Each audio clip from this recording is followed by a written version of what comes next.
Hi hello welcome to 6 TV. Kolkata trainee doctor అత్యాచార ఘటన యావత్ దేశాన్ని కలిచివేసింది. దీంతో బాధితురాలికి మద్దతుగా దేశవ్యాప్తంగా నిరసనలు వెలువెత్తాయి. నిందితులను కఠినంగా శిక్షించి ఇలాంటి ఘటనలు పునరావృతం కాకుండా చూడాలని అందరూ డిమాండ్ చేస్తున్న విషయం తెలిసింది.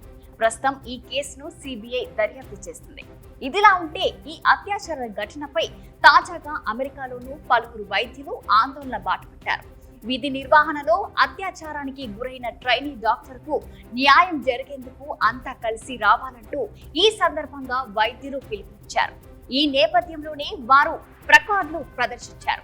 ప్రాణాలు కాపాడే వైద్యుల ప్రాణాలను రక్షించాలని డాక్టర్లు నినాదించారు. ఇదిలా ఉంటే Kolkata doctor rape and murder కేసులో సిబిఐ దర్యాప్తు వేగవంతం అవుతుంది.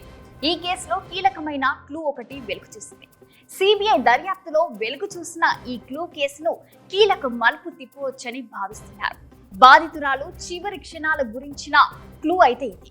అసలు ఏమైందంటే, ప్రకటన Kolkata doctor rape and murder కేసులో దర్యాప్తు జరుపుతున్న సిబిఐకు ముఖ్యమైన సమాచారం చేజిక్కింది. ఘటన జరిగిన రోజు అంటే ఆగస్టు 9వ తేదీ తెల్లవారుజామున 2:45 బాధితురాలు జీవించే ఉన్నట్లుగా తెలుస్తుంది. సిబిఐ వద్ద ఉన్న టెక్నికల్ డేటా ఇందుకు సాక్ష్యం. సిబిఐ ప్రకారం తెల్లవారుజామున 2:45 బాధితురాలి బంధువు పంపిన ఓ సందేశానికి ఆమె సమాధానం కూడా ఇచ్చింది. బాధితురాలు బంధువుకు బాధితురాలి ఫోన్ నుంచి ఉదయం 2:45 సమాచారం వెళ్ళింది. ఇదే బాధితురాలికి సంబంధించి చివరి మెసేజ్. ఇది కీలకమైన క్లూగా దర్యాప్తు ఏజెన్సీ పరిగణిస్తుంది. బాధితురాలు చివరి క్షణాల సమాచారం అయితే తెలుస్తుంది. అయితే ఈ మెసేజ్ ను బాధితురాలే పంపిందా లేక ఆమె ఫోన్ మరెవరైనా వినియోగించారా అనేది తెలియాల్సిందే.